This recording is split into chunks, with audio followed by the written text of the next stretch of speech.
China ಲ್ಯಾಬ್ನಲ್ಲಿ ಮತ್ತೊಂದು deadly virus ಪತ್ತೆ. ಲಕ್ಷಣ ಕಂಡುಬಂದರೆ ಸಾವು ನಿಶ್ಚಿತ. ಚೀನಾದ ವಿಜ್ಞಾನಿಗಳು ಮಾರಣಾಂತಿಕ ಎಬೋಲಾ ರೋಗ ಮತ್ತು ಅದರ ರೋಗ ಲಕ್ಷಣಗಳನ್ನು ಅಧ್ಯಯನ ಮಾಡಲು ವೈರಸ್ ಅನ್ನು ವಿನ್ಯಾಸಗೊಳಿಸಿದ್ದಾರೆ. ಹೆಬಿ ವೈದ್ಯಕೀಯ ವಿಶ್ವವಿದ್ಯಾಲಯದಲ್ಲಿ ಪ್ರಯೋಗವನ್ನು ವಿವರಿಸುವ ಅಧ್ಯಯನವನ್ನು ಸೈನ್ಸ್ ಡೈರೆಕ್ಟ್ನಲ್ಲಿ ಪ್ರಕಟಿಸಲಾಗಿದೆ.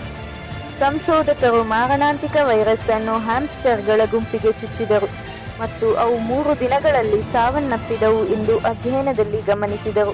ಹ್ಯಾಮ್ಸ್ಟರ್ಗಳು ಬಹು ಅಂಗಾಂಗ ವೈಫಲ್ಯ ಸೇರಿದಂತೆ ಮಾನವ ಎಬೋಲಾ ರೋಗಿಗಳಲ್ಲಿ ಕಂಡುಬರುವ ಗಂಭೀರ ವ್ಯವಸ್ಥಿತ ಕಾಯಿಲೆಗಳನ್ನು ಅಭಿವೃದ್ಧಿಪಡಿಸಿವೆ ಎಂದು ಅವರು ಅಧ್ಯಯನದಲ್ಲಿ ಉಲ್ಲೇಖಿಸಿದ್ದಾರೆ.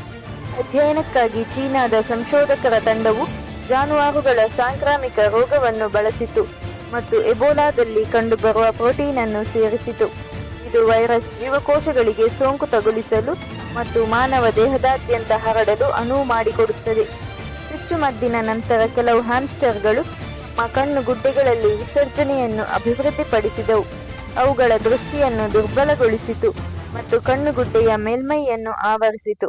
ವೈರಸ್ ಸೋಂಕಿಗೆ ಒಳಗಾದ 3 ವಾರಗಳ ಸಿರಿಯನ್ ಹ್ಯಾಮ್ಸ್ಟರ್ಗಳು ಇವಿಡಿಯಿಂದ ಉಂಟಾಗುವ ದೃಷ್ಟಿ ನರ ಅಸ್ವಸ್ಥತೆಗಳ ಅಧ್ಯಯನದಲ್ಲಿ ಪಾತ್ರವಹಿಸುವ ಸಾಧ್ಯತೆಯಿದೆ ಎಂಬುದರ ಸೂಚನೆಯಾಗಿದೆ ಎಂದು ಸಂಶೋಧಕರು ತಿಳಿಸಿದ್ದಾರೆ.